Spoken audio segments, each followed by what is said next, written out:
నమస్తే, welcome to KTV Telugu. నేను వసంత్.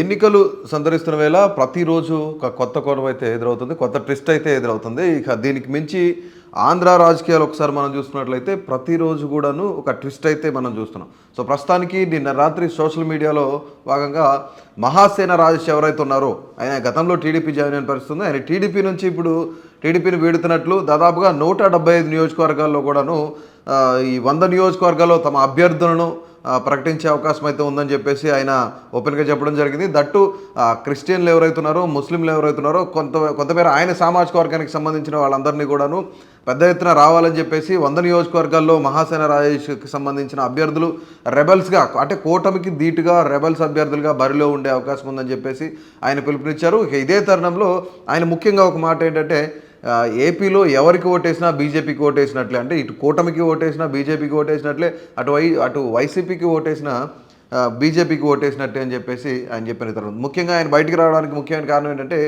ఉనికి కోసం, ఆత్మగౌరవం కోసం మాత్రమే బయటకు వస్తున్నాం. మా ఉనికిని కాపాడుకోవడానికి, అట్లాగే మాకు ఆత్మగౌరవం అనేది ఉంది, దానికి సంబంధించి మేము వాటిని కాపాడుకోవడానికే బయటకు వస్తున్నాం అని చెప్పేసి ఆయన రాత్రి సోషల్ మీడియా వేదికగా ఒక పోస్ట్ అయితే పెట్టడం జరిగింది. ప్రస్తుతానికైతే ఇప్పుడు దాని మీద అయితే ఒక పెద్ద చర్చ జరుగుతోంది.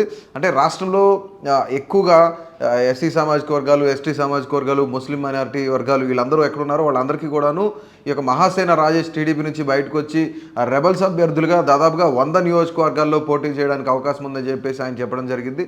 అట్లాగే దాదాపుగా ఈ యొక్క 100 నియోజకవర్గాలు ఏవైతున్నాయో ఈ 100 నియోజకవర్గాల్లో కూడాను దాదాపుగా 50 నియోజకవర్గాలు ముస్లిం మైనారిటీలకే కేటాయిస్తున్నట్లు ఆయన చెప్పడం జరిగింది. అంటే బికాజ్ బీజేపీకి వ్యతిరేకంగా ఉండాలని చెప్పేసి, అంటే ఈ యొక్క ఓటు ఆంధ్రాలో ఎవరికి వేసినా, ఏ పార్టీకి వేసినా, జనసేనకి వేసినా, అటుపక్క టీడీపీకి వేసినా, మరోపక్క బీజేపీకి వేసినా, లేదంటే ఇటు వైసీపీకి వేసినా, ఎవరికి వేసినా సరే ఆ ఓటు అనేది బీజేపీకి కన్వర్ట్ అవుతుంది.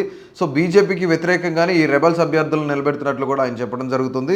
మరోపక్క ఇదే తరుణంలో మందకృష్ణ మాదిక్ కూడా బీజేపీకి సపోర్ట్ చేయమని ఒక వర్గం చెప్తుంటే, మరొక వర్గం ఎస్సీ సామాజిక వర్గాల్లో 2 సామాజిక వర్గాలు ఏవైతే ఉన్నాయో ఒక వర్గం వాళ్ళు బీజేపీని వ్యతిరేకిస్తున్నారు, మరొక వర్గం వారు బీజేపీకి సపోర్ట్ చేస్తున్న పరిస్థితి అయితే నెలకొంది. అంటే గతంలో ఈ యొక్క పి గన్నవరం టికెట్ను టీడీపీ తరఫున ఈ యొక్క మహాసేన రాజేష్కి చంద్రబాబు నాయుడు కేటాయించడం కూడా జరిగింది. ఇక అదే తరుణంలో జనసేన కార్యకర్తలు ఎవరైతున్నారో, జనసేన నేతలు ఎవరైతున్నారో వాళ్ళందరూ కూడాను మహాసేన రాజేష్ను వ్యతిరేకించడం జరిగింది. ఇక పొత్తులో భాగంగా పి గన్నవరం టికెట్ని జనసేనకి కేటాయించడం కూడా జరిగిందనమాట.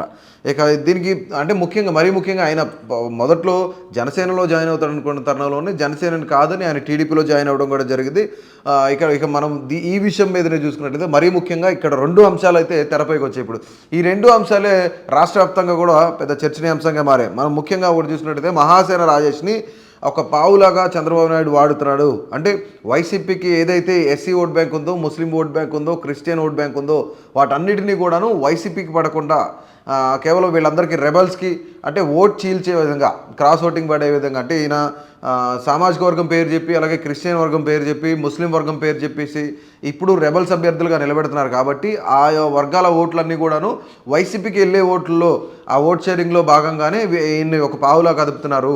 అంటే చంద్రబాబు నాయుడే రెబల్స్ అభ్యర్థులుగా ఇదంతా ఒక నాటకంలాగా ప్లే చేస్తున్నారు. ఇదంతా రానున్న కాలంలో వైసీపీకి నష్టం చేకూర్చేలాగా చేస్తున్నారని ఒక వాదన ఉంది. ఇక్కడ మరొక వాదన ఏంటంటే, ఎవరైతే మహాసేన రాజేష్ ఉన్నాడో ఈ మహాసేన రాజేష్ వైసీపీకి కోవర్ట్గా మారాడు, వైసీపీకి వర్క్ చేయడం మొదలుపెట్టాడు అని చెప్పేసి ముఖ్యంగా 2 ఈ యొక్క చర్చలు అయితే నడుస్తూ ఉన్నాయి. నిజంగా అంటే మహాసేన రాజేష్ని చంద్రబాబు నాయుడు నిజంగానే ఒక పావులాగా వాడుకుంటున్నాడా, అంటే నిజంగానే ఈ యొక్క క్రిస్టియన్ ఓట్లు కానీ, ఎస్సీ సామాజిక వర్గం కానీ, ఎస్టీ కానీ, లేదంటే ముస్లిం మైనారిటీ వర్గాల యొక్క ఓట్ బ్యాంక్ చీలే విధంగా వైసీపీకి పడకుండా, ఆ ఓట్ బ్యాంక్ ఎక్కువగా వైసీపీకి ఎక్కువ ఉంది కాబట్టి విలేజెస్ ఏరియాస్లో ఏదైతే రూరల్ ఏరియాస్ ఉన్నాయో రూరల్లో ఎక్కువ వైసీపీ కొంత బలంగా ఉంది కాబట్టి ఆ ఓట్ బ్యాంక్ని చీల్చే విధంగా మహాసేన రాజేష్ని నిజంగానే చంద్రబాబు నాయుడు ఒక పావులాగా వాడుకుంటున్నాడా, లేదంటే మహాసేన రాజేష్ ఏమన్నా అంటే బీజేపీకి వ్యతిరేకంగా ఉండో, లేదంటే కూటమి అభ్యర్థులకు వ్యతిరేకంగా ఉండో, మొదటి నుంచి కూడాను వైసీపీకి ఓటుగా ఏమైనా నిజంగానే పనిచేస్తున్నాడా అనే విషయం ఇక్కడ ముఖ్యంగా ఈ 2 విషయాలను కూడా మనం పరిగణలోకి తీసుకోవాలి. మరీ ముఖ్యంగా ఎందుకంటే ఆయన ఒక మాట చెప్తున్నాడు, ఇక్కడ ఉనికిని కాపాడుకోవడం కోసం, అట్లాగే తమ యొక్క ఆత్మగౌరవం కాపాడుకోవడం కోసం మాత్రమే మేము బయటికి రావడం జరుగుతుంది. మా యొక్క అభ్యర్థులు ఎవరైతున్నారో, మా యొక్క సామాజిక వర్గం ఎవరైతున్నారో ఈ సామాజిక వర్గాన్ని కాపాడుకోవడానికి, ఈ సామాజిక వర్గం కొంతమేర బలంగా ముందుకెళ్ళాలి, పొలిటికల్గా కూడాను సొసైటీలో ముందుకెళ్ళాలి, తెలివైన వాళ్ళు ఉన్నారు, అలాగే మా సామాజిక వర్గానికి చెందిన వాళ్ళకి అన్యాయం జరుగుతుంది అనే విధంగా ఆయన కొంతమేర మాట్లాడిన పరిస్థితి ఉంది. సోషల్ మీడియాలో కూడా ఆయన పోస్ట్ అయితే ఇప్పుడు అదే వైరల్ అవుతుంది. సో ప్రస్తుతానికి నిజంగానే మహాసేన రాజేష్ను ఒక పావులాగా చంద్రబాబు నాయుడు వాడుతున్నాడా, లేదంటే మహాసేన రాజేష్ యొక్క వైసీపీ కోవర్ట్గా పనిచేస్తున్నాడా? మహాసేన రాజేష్ 100 మంది అభ్యర్థులను ప్రకటించడం వల్ల టీడీపీ, జనసేన, బీజేపీ కూటమికి నష్టం జరుగుతుందా, కాంగ్రెస్కి నష్టం జరుగుతుందా, లేదంటే నిజంగానే ఒక చర్చ నడుస్తున్నట్లు వైసీపీకి నష్టం జరుగుతుందా? ఈ యొక్క సామాజిక వర్గ ఓట్లన్నీ కూడా రాజేష్ కన్వర్ట్ అయితే ఎవరికి రానున్న ఎన్నికల్లో ఇబ్బంది అయ్యే అవకాశం ఉంది? అటు జగన్కు ఉంటుందా, చంద్రబాబు నాయుడుకు ఉంటుందా, పవన్ కళ్యాణ్కు ఉంటుందా, లేదంటే బీజేపీకి ఉంటుందా అనేది తప్పకుండా ప్రతి ఒక్కరూ కమెంట్ చేయండి. మహాసేన రాజేష్ బయటికి రావడం వల్ల కొంతమేర కూటమికి కొంత నష్టం కలిగించే ఆ యొక్క ఏదైతే అక్కడ ఉన్న వాతావరణం ఉందో ఖచ్చితంగా ఇది కూటమికి కొంతమేర నష్టం కలిగించే అవసరం అయితే కనిపిస్తుంది. సో డెఫినెట్లీ ఈ యొక్క నష్టం బీజేపీ, ఈ యొక్క కూటమికి ఉంటుందా లేదంటే వైసీపీకి ఉంటుందా అని ప్రతి ఒక్కరు కూడా కమెంట్ చేయండి. మహాసేన రాజేష్ పై మీ అభిప్రాయాన్ని కూడా తెలియజేయండి. Please subscribe to KTV Telugu. KTV Telugu. KTV Telugu. KTV Telugu. KTV Telugu. KTV Telugu channel.